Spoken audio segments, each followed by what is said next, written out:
गांव में मंगला नाम की एक गरीब बूढ़ी औरत रहती थी जो अपनी पुरानी झोपड़ी में खुशहाल जीवन बिताती थी। उसकी झोपड़ी भले ही टूटी फूटी और साधारण थी, लेकिन मंगला को उसमें सुकून मिलता था। उसकी यही खासियत थी कि वह छोटी छोटी चीजों में भी बहुत खुश रहती थी। लेकिन एक दिन उसकी किस्मत ने करवट बदल दी। रात के अंधेरे में एक चोर उसकी झोपड़ी में घुस आया और उसके सारे कीमती चीजें चुरा कर ले गया। मंगला के पास जितना भी थोड़ा बहुत था सब खत्म हो गया। उसके बर्तन, कपड़े, यहाँ तक कि खाना भी चोरी हो गया। अब उसकी झोपड़ी बिल्कुल खाली हो गई थी। मंगला पूरी तरह गरीब और लाचार हो गई। कुछ दिनों के बाद एक दिन मंगला अपनी टूटी फूटी झोपड़ी के बाहर बैठी थी। एक बूढ़ा भिखारी उसके पास आया। उसके कपड़े फटे पुराने थे और चेहरा धूल से ढका हुआ था। भिखारी ने मंगला से कहा, माँ, मुझे बहुत तेज भूख लगी है, क्या कुछ खाने को दे सकती हो? मंगला के पास खुद के लिए भी खाने को नहीं था, लेकिन फिर भी वो झोपड़ी में गई। थोड़ा बहुत आटा पड़ा था, उठाया और जल्दी से एक रोटी बनाई।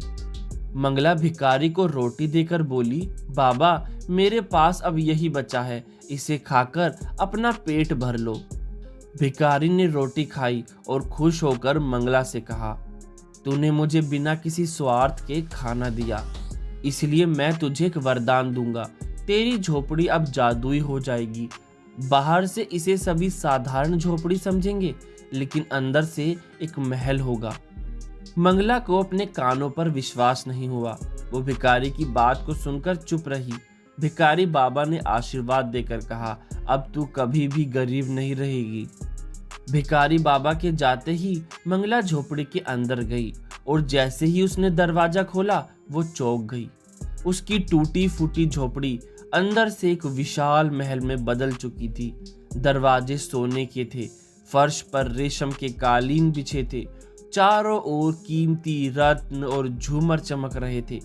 मंगला को अपनी आंखों पर यकीन नहीं हो रहा था। अब उसकी झोपड़ी बाहर से तो साधारण थी, लेकिन अंदर से किसी राजा के महल से कम नहीं थी।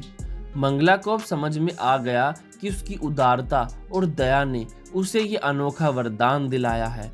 उसने अपने महल में रहने की बजाय अपनी झोपड़ी के साधारण रूप को बनाए रखा, ताकि उसकी विनम्रता और दूसरों की मदद करने की भावना कभी खत्म ना हो। कहानी से शिक्षा मिलती है कि किसी की मदद करने का सच्चा सुख हमें ऐसी समृद्धि दिला सकता है जिसकी हमने कभी कल्पना भी नहीं की होती।